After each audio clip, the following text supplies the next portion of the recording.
Hi everyone. Now that the presidential election is behind us, Andrew and I wanted to send a quick video to talk about what's next. How do we look forward now that we no longer have the drama around the presidential election bombarding us every single day.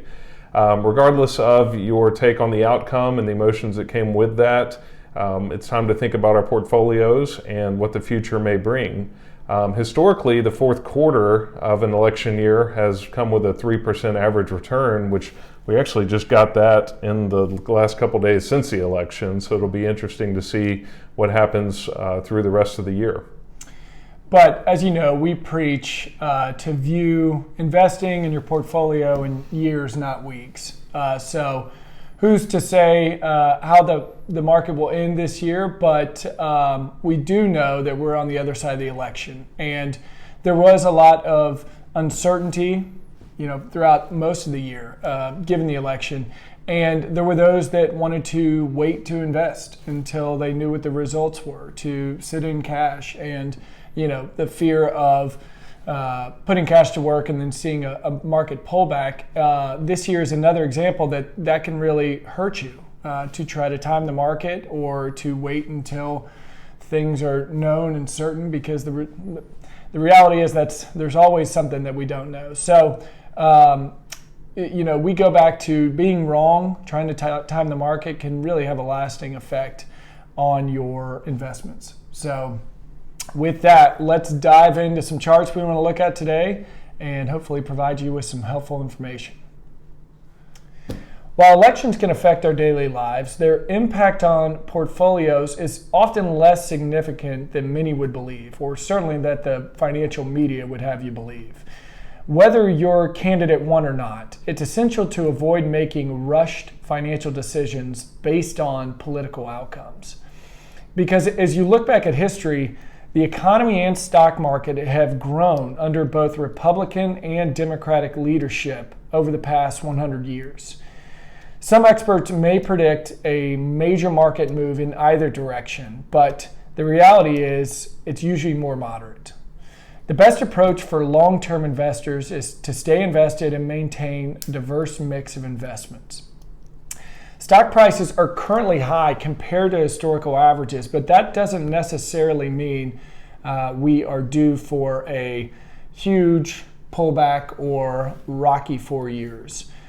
Predictions of market crashes have occurred around every election, yet the market has continued to grow over time. So what does this mean for taxes? This chart shows the U.S. individual and corporate tax rates. We referenced it on our last video. And with Republicans in control, the cuts from the 2018 Tax Cuts and Jobs Acts will likely continue. This means that the current tax rates for individuals and businesses may stay in place longer. However, it's worth noting that markets have performed well under various tax policies throughout history, even when rates were much higher. Often we are talking about thinking ahead, though. For the last year or two, it was a little bit more urgent of if the tax cuts did expire because there was a sunset provision. But we still think that moving forward, people should think long and hard about we are in a historically low tax rate time and our country has a whole lot of debt. Yes. And speaking of the country, the next slide is regarding trade relations, which was another big topic for this election. Now, we don't know exactly how this will play out, but President Trump has proposed new tariffs on imports from various countries. Tariffs can affect certain industries more than others and potentially increase consumer prices, but the overall impact on the broader economy has historically been less dramatic than some may fear.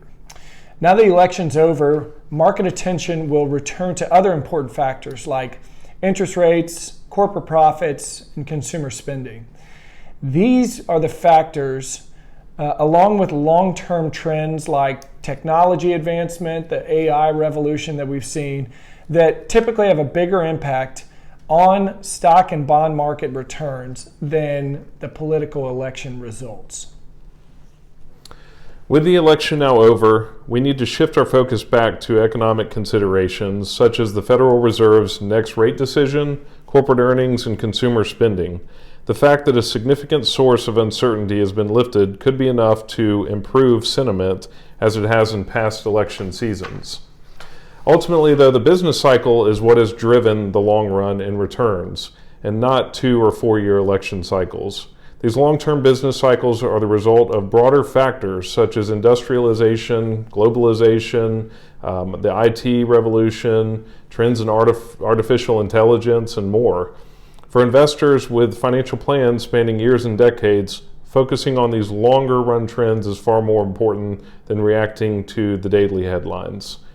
The following chart shows the S&P going back over the last 50 years on a log scale, so essentially showing doubling over similar increments.